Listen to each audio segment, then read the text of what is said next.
I am very grateful for this rare opportunity to be with all of you at Kumbh Mela in Nasik. मैं बहुत कृतज्ञ हूँ कि मुझे ये दुर्लभ अवसर प्राप्त हुआ है यहाँ नासिक धाम में कुंभ मेले के इस पावन अवसर पर आने का. Special gratitude to each and every one of you for making the efforts to be here at this time. विशेष मैं कृतज्ञता व्यक्त करना चाहूँगा यहाँ पर उपस्थित जितने भक्त हैं उनके प्रति जिन्होंने प्रयास कर आज यहाँ पर वो उपस्थित हैं. Special gratitude to His Grace Pankajangri Prabhu blessing the occasion. और मेरी विशेष कृतज्ञता पंकजांग्री प्रभु की ओर जो कि मायापुर धाम से यहाँ पर आए हैं. Special honors to His Holiness Lokanath Swami Maharaj. और विशेष आभार मैं व्यक्त करना चाहूँगा परम पूज्य लोकनाथ गोस्वामी महाराज who का, has given a beautiful description of the histories according to Srimad Bhagavatam and our great acharyas of the meaning of Kumbh Mela. जिन्होंने इतनी सुंदर तरीके से इतिहास बताया कुंभ मेला का श्रीमद् भागवत के आधार पर. It is said in Brahma Sutra, Anandamayo Vyashat. ब्रह्म सूत्र में बताया गया है आनंदमयोभ्यासात, That the absolute truth is the source of all pleasure. परम सत्य जो है वो सभी आनंद के स्रोत हैं. And every living being who is part and parcel of that absolute truth is seeking pleasure. और सभी जो जीव हैं जो कि इस परम सत्य के अंश हैं वो इस आनंद की खोज में है. Whatever species of life one may be, in whatever planet in the universe, everyone is seeking happiness. चाहे किसी भी योनि में जीव हो, चाहे किसी भी ब्रह्मांड में हो, हम सब आनंद की खोज कर रहे हैं. According to how we have made choices in the past and the influences of the three modes of material nature that we have bound ourselves to, we have different conceptions of what is happiness. और जिस प्रकार से तीन गुणों के अधीन और हमारी स्वेच्छा का उपयोग करते हुए हम इस संसार में आनंद की अलग अलग परिभाषाएं दे चुके हैं. But everyone is looking for nectar or pleasure. और सभी जो हैं वो आनंद या अमृत की खोज में हैं. Some see money as nectar. कोई हम देखते हैं कि वो धन में वो आनंद या अमृत ढूंढते हैं. For others it's fame or the pleasures of sex or music or power. और कई जो हैं वो संगीत में, इंद्रिय भोग में, यश में, वो गौरव में, इसमें वो अमृत ढूंढ रहे हैं. Or even the prestige one may get from renunciation. या कोई वैराग्य के कारण यशस्वी होता है उसमें भी वो अमृत ढूंढ रहा है. Everyone is looking for the nectar of happiness according to their state of consciousness. और अपने अपने चेतना के अनुसार हर एक जीव इस अमृतमय आनंद की खोज में है. His Holiness Lokanath Maharaj described from the pages of Srimad Bhagavatam the story of the Suras and the Asuras, the worst of enemies. Two classes of living beings who have very opposite ways of looking at life. और जैसे कि परम पूज्य लोकनाथ महाराज ने कहा श्रीमद् भागवत के अनुसार कि सुर और असुर जो कि हर समय एक दूसरे के प्रतिद्वंद्वी होते हैं वो एक साथ आए. One are servants of God and the others are enemies of God. और एक जो हैं वो भगवान के सेवक हैं और दूसरे जो हैं वो भगवान के प्रतिद्वंद्वी हैं.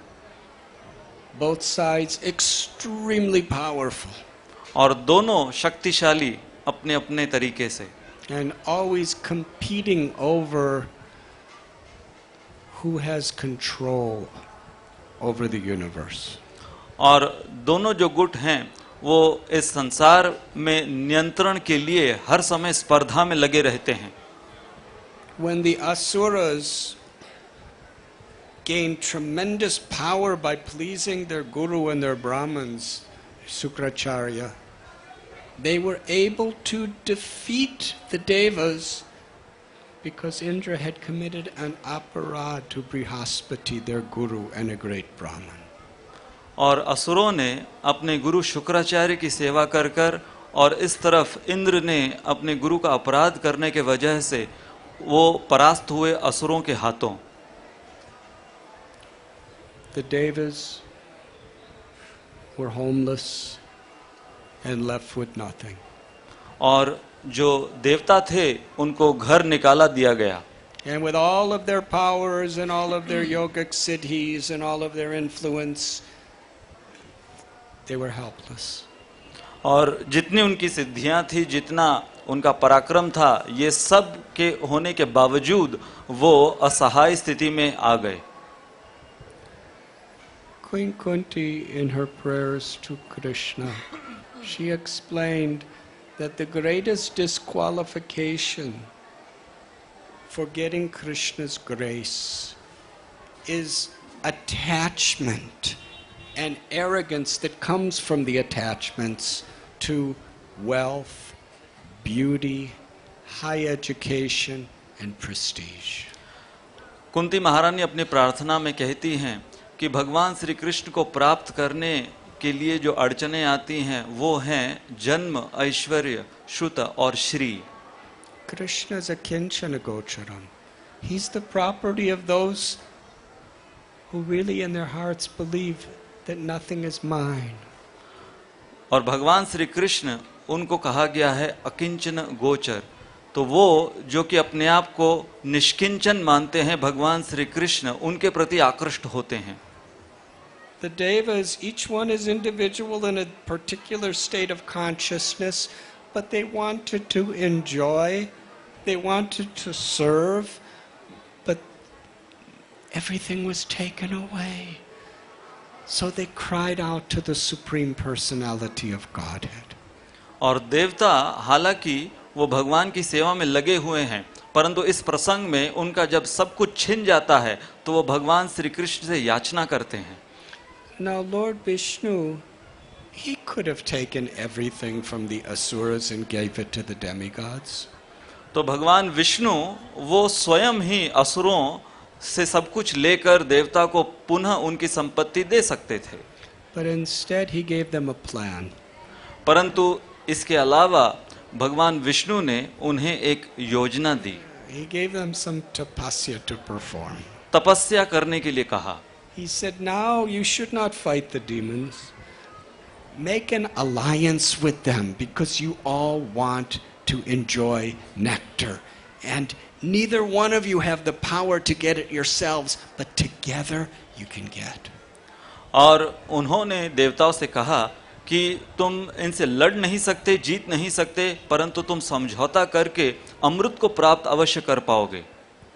You see, Krishna can give us things, but he gives us instructions and austerities because through that process we not only get the thing, but our hearts, we have the opportunity to be transformed and surrender. तो भगवान श्री कृष्ण जो हमें चीज़ें चाहिए वो दे तो सकते हैं, परंतु भगवान उसके साथ हमें एक योजना देते हैं, हमें एक प्रक्रिया देते हैं जिसके द्वारा हम उन चीज़ों को भी प्राप्त कर सकें और हम अपना सर्वस्व भगवान को न्यौछावर कर सकें. So it was told by the demons, by the demigods, if we together churn the ocean of milk, nectar will arise. और योजना ये बताई कि यदि देव और असुर वो एक साथ आकर समुद्र का मंथन करें तो वहां से अमृत की प्राप्ति हो सकती है। That nectar will give us the power to enjoy. It will give us such incredible strength and health and long, long life. और ये अमृत प्राप्त करने के पश्चात उन्हें दीर्घ आयु और उनकी इंद्रियां सशक्त हो जाएंगी और सभी प्रकार की समृद्धि उन्हें प्राप्त हो सकती है। Everyone wanted it. So for a higher principle, they were willing to put aside their differences and serve together by churning the ocean of milk. और इस ऊंचे उद्देश्य को प्राप्त करने के लिए उन्होंने एक दूसरे में जो मनमुटाव था उसे बगल में रखते हुए वो एक साथ आए। Unfortunately, that higher principle for many of them was to fulfill a higher selfish desire. हालांकि ये ऊंचा उद्देश्य केवल उनके किसी स्वार्थ की पूर्ति हेतु ही था। And as His Holiness Lokanath Swami Maharaj explained, through the churning, so many wonderful leelas of the Lord took place. और जैसे परम पूज्य लोकनाथ महाराज ने कहा कि इस समुद्र मंथन लीला से कितने सारे हम शिक्षा ग्रहण कर सकते हैं। Kurma, the great avatar of Lord Vishnu, appeared to be the support for the churning of the ocean of milk. और हम देखते हैं कि भगवान कूर्म के रूप में प्रकट हुए और वो आधारशिला बने इस समुद्र मंथन के। Ajita appeared, incarnated to hold the mountain from the top. और अजीत ये भी भगवान का एक अवतार जो कि इस पर्वत के शिखर पर विराजित थे। Shankar, Lord Shiva, manifested the highest expression of service to the Supreme Personality of Godhead through his making personal sacrifice to show compassion to those who were suffering. और भगवान शिव जी वो उन्होंने भगवत सेवा की पराकाष्ठा दिखाते हुए अपने आप का एक balidan दिया और उस जहर को ग्रहण किया। And everyone was getting so many of their desires fulfilled. Airavata, a great, was given to Indra. A beautiful horse was given to Bali. Lakshmi appeared. और इस प्रकार से अनेक देवताओं की इच्छाओं की पूर्ति हो रही थी। ऐरावत जो कि इंद्रदेव इनको प्राप्त हुआ, जो अश्व वहां से पैदा हुआ वो बलि महाराज को प्राप्त हुआ, लक्ष्मी देवी प्रकट हुई। But Lord Vishnu told him, don't be distracted by any of those things. Liquor was given to the demigods, Surabhi was given to the Brahmins for their yagyas, but you have to keep churning if you want the nectar. और भगवान विष्णु ने उन्हें आदेश दिया कि ये सारी जो वस्तुएं प्रकट हो रही हैं इनसे प्रलोभित न होना और एकजुट होकर अपने कार्य में लगे रहो। So many difficulties, so many challenges, setbacks, and at each time they all had to helplessly call out to Vishnu to help. और इस समुद्र मंथन के दौरान बहुत सी चुनौतियों का सामना उनको करना पड़ा और अपनी हर असहाय स्थिति में वो भगवान विष्णु की ओर दौड़ते, याचना करते हुए। And finally, Lord Narayan himself, in the form of Dhanvantari, emerged from the ocean of milk, holding the pot, the kumbha of nectar. और अंततः भगवान नारायण स्वयं धन्वंतरी के रूप में कुंभ में वो इस अमृत को धारण कर कर प्रकट हुए। As long as they could exploit each other, they were united. But as soon as the nectar came, the demons stole it. तो जब तक वो स्वार्थ हेतु लगे हुए थे तब तक उनके अंदर एकता दिख रही थी, परंतु जैसे ही धन्वंतरी के हाथ में उन्होंने अमृत देखा तो जो असुर थे वो छीन लिए उसे। The demigods had nothing after all that work. और देवताओं ने देखा कि इतना अथक प्रयास करने के बाद उन्हें कुछ भी प्राप्त नहीं हुआ। But the Asuras, they were fighting among each other over who would have the honor of drinking it first. और जो असुर थे उन्हीं के अंदर वो मरने और काटने लगे एक दूसरे को कि वो अमृत कौन लेगा. They were so arrogant and so envious that no Asura would allow any other Asura to drink it. So no one could drink it. As soon as somebody had it and said, I am the most learned among all of us, someone would rip it away. I am the most powerful. I'm the most wealthy. I am the most beautiful. And they wouldn't, they all wanted it for themselves. और असुरों में जिनके अंदर इतना अहंकार और ईर्ष्या है वो आपस में इस प्रकार से लड़ने लगे और कहने लगे कि अमृत मुझे मिलना चाहिए क्योंकि मैं सुंदर हूँ, मैं ज्यादा शक्तिशाली हूँ. And the Asura, the Devas, they just surrendered again to Lord Vishnu. Save us. And the Lord appeared as Mohini Murti. और इस वक्त फिर से देवता जो भगवान विष्णु के सामने गए और उनसे सहायता मांगने के लिए, और तब भगवान विष्णु मोहिनी मूर्ति का रूप धारण किए. Her beautiful form was more nectar than the nectar. और मोहिनी मूर्ति का जो रूप था वो धन्वंतरी के कुंभ के अमृत से भी ज्यादा सुमधुर प्रतीत हो रहा था. And even the demons, they were so attracted. और यहाँ तक कि असुर वो भी आकर्षित हो रहे थे मोहिनी मूर्ति से. And she glanced upon each and every one of them. और वो अपना दृष्टिपात दे रही थी हर एक वहां पर उपस्थित देव और असुर पर. And by the potency of her attractive glance, each Asura was thinking, she loves me. और हर एक असुर जब देखा कि मेरे ऊपर मोहिनी मूर्ति दृष्टिपात कर रही है तो उसे लग रहा था कि मोहिनी मूर्ति मुझसे आकर्षित है. She loves only me. और हर एक असुर ये सोच रहा था कि मोहिनी मूर्ति केवल मुझसे प्रेम करती है. She deeply appreciates who I truly am more than anyone else. और मोहिनी मूर्ति बहुत ही प्रामाणिक तरीके से वो पहचान गई है कि मुझ में कितने गुण हैं. हर एक असुर ये सोच रहा था. And each one had such total faith that she fell in love with them.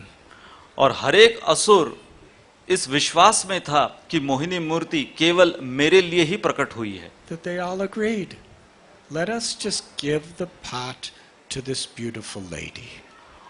और वो सब एकजुट होकर इस मत के बने कि ये जो अमृत का कलश है ये मोहिनी मूर्ति को दे दिया जाए. And let her decide who to give it to.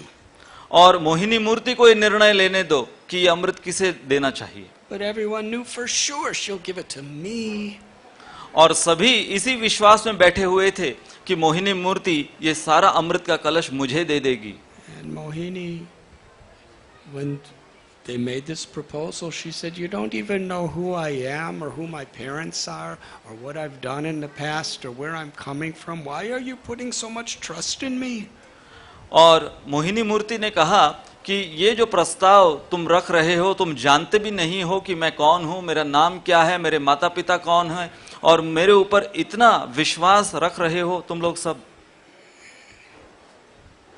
This is not very intelligent. But they were so infatuated by her glance that they started laughing and saying, oh, you are so funny, but we have complete faith in you. और ये असुर हालांकि ये बहुत बुद्धिमान थे परंतु मोहिनी मूर्ति के रूप से इतने आकर्षित हो चुके थे कि वो मोहिनी मूर्ति के इस वाणी को वो विनोद के रूप में ले रहे थे. So Lokanath Maharaj described in such beautiful devotional detail Loknath महाराज इन्होंने इतने सुंदर तरीके से भक्तिमय तरीके से इसका वर्णन किया. how she took the pot of nectar and then went over to the demigod side. कि वो इस अमृत के कलश को लेकर वो देवताओं की ओर गई and started pouring it in their mouths. और देवताओं के मुख में अमृत डालने लगी. She's just a beautiful young lady. एक सुंदर स्त्री थी वो. And the Asuras are the most powerful warriors with weapons and mystical powers. but they just let her do it.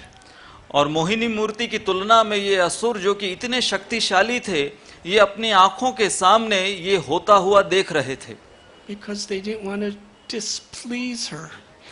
क्योंकि वो अप्रसन्न नहीं करना चाहते थे मोहिनी मूर्ति को। And after she gave the nectar away in that way, then she became Lord Vishnu and disappeared.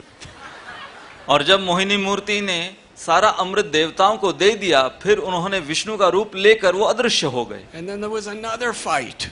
और एक और फिर संग्राम हुआ। And Maharaj described that so nice. Loknath महाराज बहुत सुंदर तरीके से इसका वर्णन कर रहे थे। So when people come to the Kumbh Mela, we come to get nectar. तो जब कुंभ मेले में कोई आता है तो वो अमृत की इच्छा से आता है। Krishna tells in Gita, Ye yatha mam prapadyante tams tathaiva bhajamyaham. That as people approach me, I will reciprocate accordingly. भगवान श्री कृष्ण भगवत गीता में कहते हैं कि जो जीव मेरे साथ जिस प्रकार से आदान प्रदान करता है, मैं भी उसी प्रकार से करता हूँ। Some people, when they come for this nectar, their conception of nectar is long life or health or liberation or mystic powers. But devotees pray for pure devotional service. तो हम देखते हैं कि बहुत यहाँ कुंभ मेले में आते हैं इस अमृत को इसलिए प्राप्त करने के लिए ताकि उन्हें दीर्घ आयु, स्वास्थ्य या मुक्ति प्राप्त हो, परंतु हम आते हैं यहाँ पर शुद्ध भक्ति प्राप्त करने। Nadanam na janam na sundarim kavitam bhajagadisha kamaye mama janmani janmanishwari bhavatad bhakti rohita kitvahi. This is Lord Chaitanya's teaching of what is true nectar. Chaitanya Mahaprabhu ने सही अमृत की परिभाषा दी है अपनी शिक्षाओं में। I do not want any amount of wealth. मुझे किसी भी प्रकार की धन की इच्छा नहीं है, Not even elevation to heavenly planets. स्वर्गवास की भी इच्छा नहीं है। I do not want the pleasures of the opposite sex, even the most beautiful and most highest physical material experience. और इस संसार में जो सर्वोच्च इंद्रिय सुख है वो भी मुझे नहीं चाहिए, वो कहते हैं। I do not want fame or prestige or great scholarship. वो कहते हैं कि मुझे नाम, प्रतिष्ठा, ये सब भी नहीं चाहिए। I do not even want liberation from suffering. मुझे इस संसार के जो दुख हैं उनसे मुक्ति भी नहीं चाहिए। My Lord, if you desire me to take birth again and again and again, then let me do it in such a way that I only wish to serve you, to please you unconditionally. यदि भगवान आप मुझे जन्मांतर जन्म से जन्म देना चाहते हैं, परंतु मुझे आप केवल आपका सेवक बनाकर रखिए। Prem Amrita. The true nectar is love for Krishna. प्रेमामृत, इसका अर्थ है कि भगवान श्री कृष्ण की प्रेमा भक्ति। Sukadev Goswami describes the story of the churning of ocean of milk in the 8th canto of Srimad Bhagavatam. Sukhdev Goswami समुद्र मंथन की लीला ये 8वें स्कंद में बता रहे हैं। But then he describes another type of churning of milk in the 10th canto. और दशम स्कंद में वो एक और समुद्र मंथन की लीला बताते हैं। Yashoda Mai, a gopi, Krishna's mother, she rose early in the morning on the day of Diwali to churn dahi, milk, into butter. और वो है दिवाली के दिन जब यशोदा माई मंथन कर रही थी दही का, कि वो भगवान श्री कृष्ण के लिए माखन निकाल सके। As she was churning the milk, she was singing beautiful songs of Krishna. और जब वो मंथन कर रही थी दही का, तो भगवान श्री कृष्ण के गुणगान गीत के रूप में कर रही थी। She was absorbed in remembering Krishna with such motherly love. और मातृ प्रेम में वो भगवान श्री कृष्ण का स्मरण भी कर रही थी। but she was churning that milk for Krishna's pleasure. और उस दही का मंथन वो केवल भगवान श्री कृष्ण के प्रसन्नता के लिए कर रही थी। We read in the churning of the ocean of milk how much labor and trouble and struggle the demigods and the demons were enduring and churning to get nectar. तो समुद्र मंथन की लीला में हमने सुना कि कैसे देव और असुर वो इतने अथक प्रयास कर रहे थे इस अमृत को प्राप्त करने के लिए। Yashoda Maya was perspiring. She was working very hard to churn this milk, but for Krishna's pleasure. और यहाँ यशोदा माई वो भी जब मंथन कर रही थी तो पसीना पसीना हो रही थी, परंतु वो केवल भगवान श्री कृष्ण के प्रसन्नता के लिए था। She didn't want nectar for herself.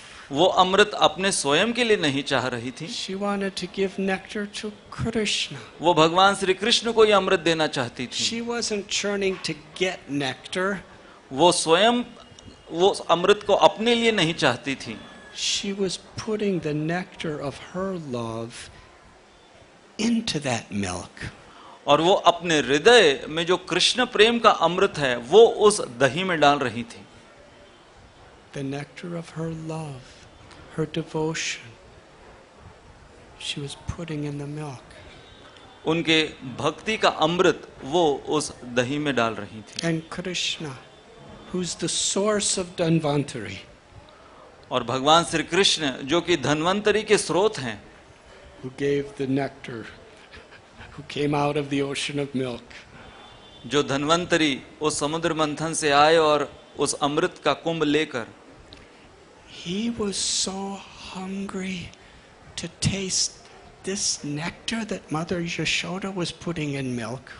वो धन्वंतरी के स्रोत इतने भूखे हुए माता यशोदा के इस अमृत को चखने के लिए That he became Makhan Chor.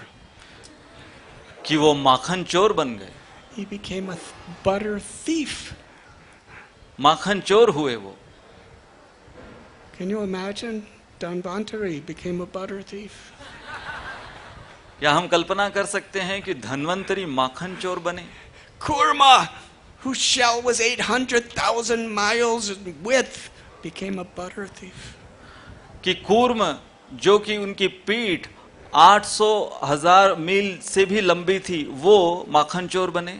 Narasimha Dev, Varaha Dev, Parasuram, Ramchandra, those powerful great personalities, they took the form of their original form, Makhan Chor. तो नरसिम्ह देव, वराह देव, परशुराम, ऐसे बड़े बड़े महान भगवान के अवतार वो सब माखन चोर बने। You see, when Dhanvantari brought this nectar for the Devas, it meant nothing to him. जब धन्वंतरी ये अमृत वो लेकर आए इन देवताओं के लिए तो उनके लिए इसमें कुछ नहीं था। Just give it. It's not going to make them happy anyway. वो केवल वो उन्हें देकर छुटकारा पाना चाहते थे। Demigods and demons were fighting over it, and they were fighting among each other for it. Dhanvantari just gave it. And Mohini Murti, she came to kind of mediate the situation, but she didn't take any for herself. She had no desire for it. She just gave it. Take it. और देव और असुर जो कि इतनी स्पर्धा में थे, लड़ रहे थे उस अमृत के लिए, मोहिनी मूर्ति वो भी जब आई तो उनको उससे कोई सरोकार नहीं था, वो तो केवल सुलह करने आई थी। But the milk Yashoda Maya was churning, the Supreme Personality of Godhead was yearning and longing to taste it, so much so he was willing to steal it. और यहाँ हम देखते हैं कि माता यशोदा जो मंथन कर रही थी इस अमृत का, साक्षात भगवान श्री कृष्ण उस अमृत को प्राप्त करने के लिए इस हद तक गए कि उन्होंने चोरी की। So the churning of Mother Yashoda, a simple little gopi living in Gokul, is millions of times more valuable nectar than what all the demigods and the demons of the heavenly worlds were churning. और यहाँ हम देखते हैं कि माता यशोदा जो कि एक साधारण सी गोपी की भूमिका निभा रही थी, उन्होंने जो अमृत निकाला वो लाखों गुना ज्यादा मूल्यवान था भगवान श्री कृष्ण के लिए। Prema Pumarta Mahan. Chaitanya Mahaprabhu explained the greatest crest jewel of all treasures is the Purushartha Siromani. Unconditional, unmotivated love for Krishna. और यहाँ हम ये देख रहे हैं कि जो पुरुषार्थ शिरोमणि है वो है भगवान श्री कृष्ण के प्रति ऐसे अहेतुकी प्रेम को जागृत करना। Yashoda Mai is churning and Krishna is longing to taste it. Yashoda माँ इसका मंथन कर रही हैं और भगवान श्री कृष्ण इसकी याचना करते हैं। And after stealing it and tasting the nectar, he wants to distribute it to his little friends and to the monkeys. और स्वयं इसका आस्वादन करने के पश्चात वो अपने मित्रों में और वृंदावन के बंदरों में बांटना चाह रहे थे। See, the demigods, demons, they didn't want to share it. They wanted it for themselves. But Krishna's tasting and sharing. और हम समुद्र मंथन की लीला में देखते हैं कि देव असुर वो बांटना नहीं चाहते थे, वो स्वयं ग्रहण करना चाहते थे, परंतु भगवान श्री कृष्ण वो बांट रहे थे। And Srimati Radharani and other younger gopis, they would also churn through their love, they would churn Krishna's heart and create such nectar. और श्रीमती राधा रानी और अन्य गोपियां वो भी इस प्रकार का मंथन करती थी और भगवान श्री कृष्ण के हृदय से इस प्रकार का प्रेम वो उजागर करते थे। And when they were feeling separation from Krishna, their hearts were churning and churning and churning in remembrance of Krishna. And Krishna was tasting that nectar. और जब भी वो भगवान के विरह में होते तो उनका हृदय भी मंथन के द्वारा इस प्रकार का अमृत प्रकट करता जो भगवान श्री कृष्ण चखना चाहते थे। And Sri Chaitanya Mahaprabhu is Krishna himself in the mood of Sri Radha, who has come to this world. Namo Mahabharanyaya Krishna Prem Pradayate. Krishnaya Krishna Chaitanya Namane Godatvishe Namah.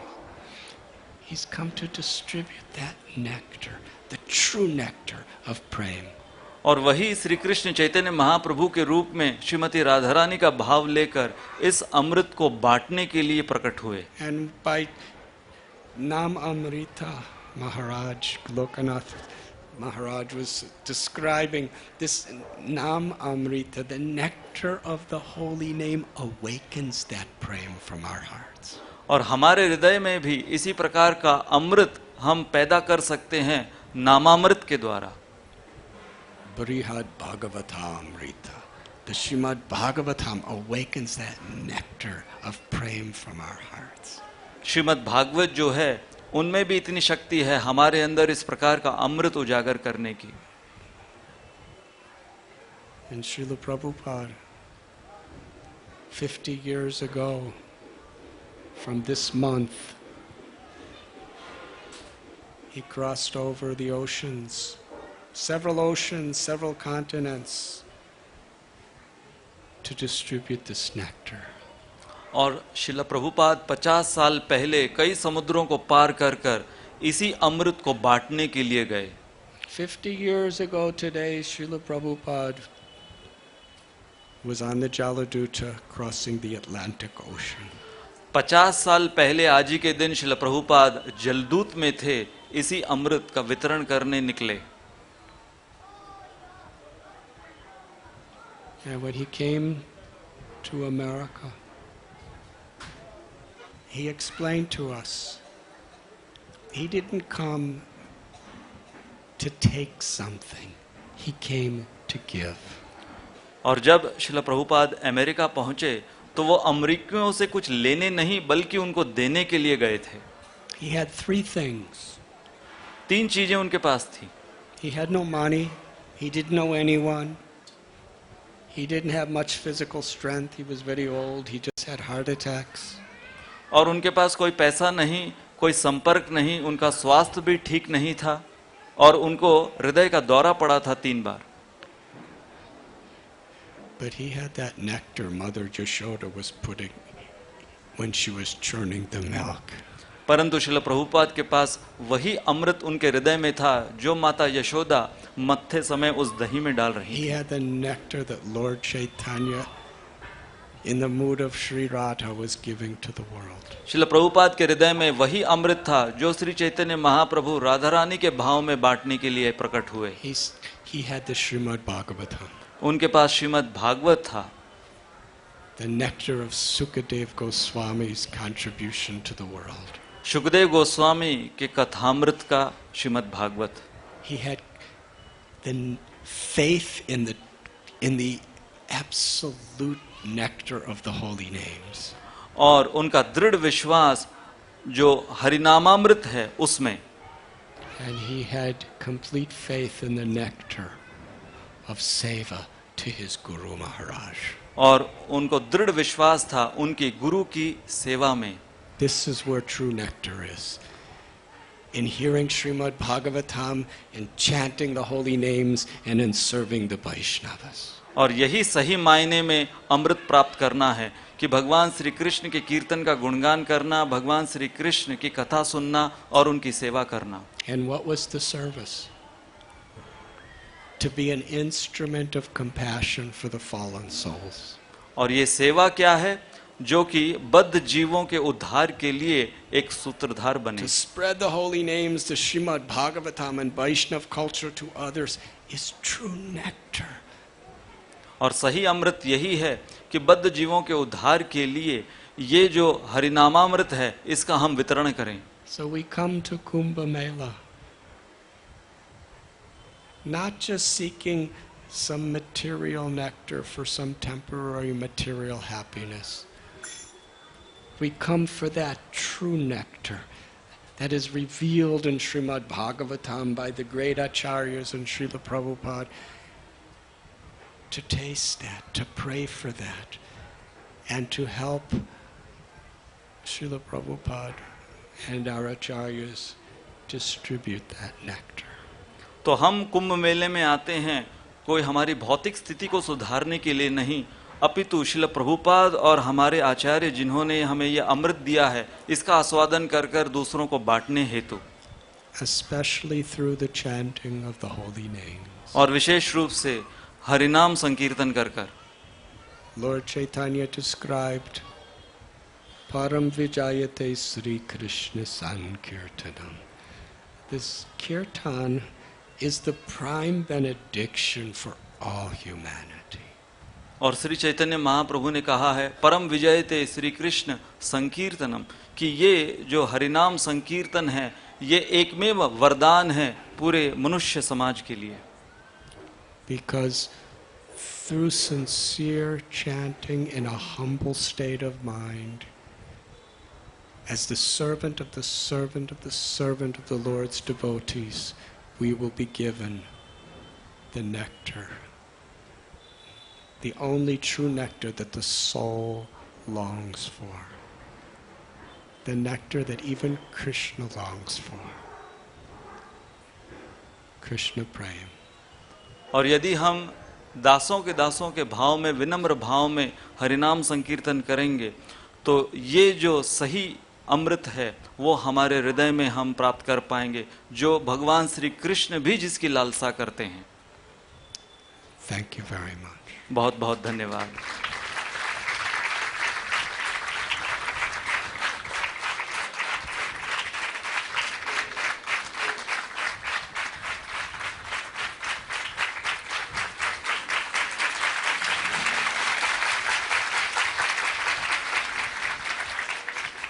Shall we have a few minutes kirtan?